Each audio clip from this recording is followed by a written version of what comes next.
श्री स्वामी समर्थ. जेव्हा आपण स्वामींवर शंका घेतो तेव्हा स्वामी शांत राहतात, पण जेव्हा आपण त्यांच्यावर अढळ श्रद्धा ठेवतो तेव्हा ते आपलं संपूर्ण आयुष्य बदलून टाकतात. ही गोष्ट आहे अशाच एका निस्सीम भक्ताची, ज्याने कधीही विश्वास हरवला नाही आणि मिळवलं स्वामींचं खरं प्रेम. श्री स्वामी समर्थांचा एक परम भक्त होता. त्यांची भक्ती आणि साधना सर्वश्रुत होती. पहाटे 4 वाजता उठून स्नान करणे, श्री स्वामी समर्थ मंत्राचा अखंड नामजप करणे आणि आपला संपूर्ण दिवस भक्तीत व्यतीत करणे, हाच त्यांचा नित्य नियम होता. आश्रमात ते शिष्यांना ध्यानधारणेचे धडे देत आणि स्वतःही संपूर्णपणे भक्तिमय जीवन जगत होते. दररोज सकाळी नदीकाठी फेरफटका मारण्याची त्यांची सवय होती. एके दिवशी पहाटे असेच नदीकाठी चालत असताना अचानक त्यांच्या नजरेस एक तेजस्वी दिव्य पुरुष पडला. अनेक वर्षांच्या उपासनेमुळे भक्ताला लगेचच जाणवले की ही कोणतीही सामान्य व्यक्ती नाही. त्या देवदूताच्या हातात एक सुवर्ण झळाळी असलेली डायरी होती.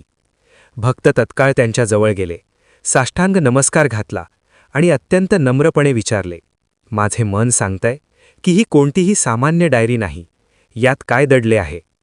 देवदूत स्मित हास्य करत म्हणाला, तुम्ही अचूक ओळखलत, हे तुमचं भाग्य आहे. ही एक विशेष यादी आहे. यात अशा लोकांची नावे आहेत ज्यांचे स्वामींवर जीवापाड प्रेम आहे. भक्ताच्या मनात साहजिकच विचार आला की यामध्ये माझे नाव असेल का? त्यांनी देवदूताला विनंती केली, कृपया मला एकदा पाहू द्या, या यादीत कुणाकुणाची नावे आहेत. देवदूताने ती डायरी भक्ताच्या हाती दिली. भक्ताने उत्सुकतेने पाने उलटायला सुरुवात केली.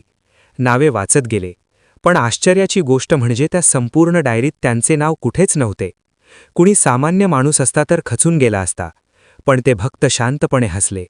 ती डायरी परत देवदूताला देऊन अत्यंत नम्रतेने म्हणाले, धन्यवाद, जय श्री स्वामी समर्थ, आणि पुन्हा आपल्या भक्तीच्या मार्गावर निघून गेले. त्या दिवशीही त्यांनी रोजच्याच उत्साहाने भक्ती केली, शिष्यांना शिकवले आणि नामजप केला. त्यांच्या मनात ना कोणती शंका होती ना कसली तक्रार.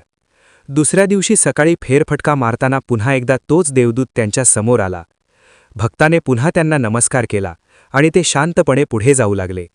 तेव्हा देवदूत त्यांना थांबवत म्हणाला, आज तुम्हाला डायरी नाही पाहायची?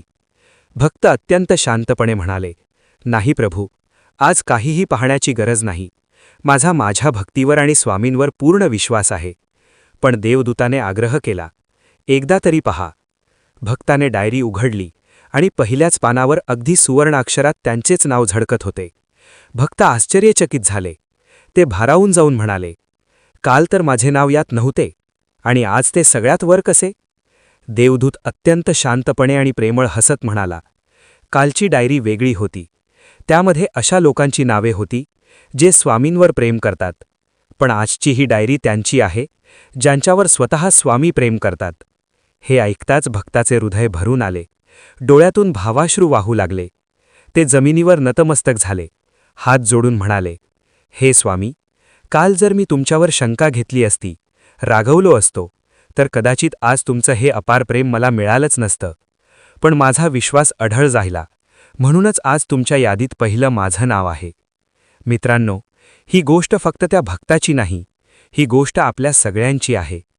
कधीकधी आपल्याला जे हवं असतं ते लगेच मिळत नाही, म्हणून आपण निराश होतो, नाराज होतो आणि स्वामींपासून दुरावतो. पण आपण फक्त मागत न राहता कोणत्याही परिस्थितीत न तुटणारा अढळ विश्वास ठेवायला शिकलं पाहिजे. जेव्हा आपण श्री स्वामी समर्थांवर निस्सीम आणि अढळ विश्वास ठेवतो, तेव्हा ते सुद्धा आपल्यावर तितकंच, किंबहुना त्याहून अधिक प्रेम करत असतात.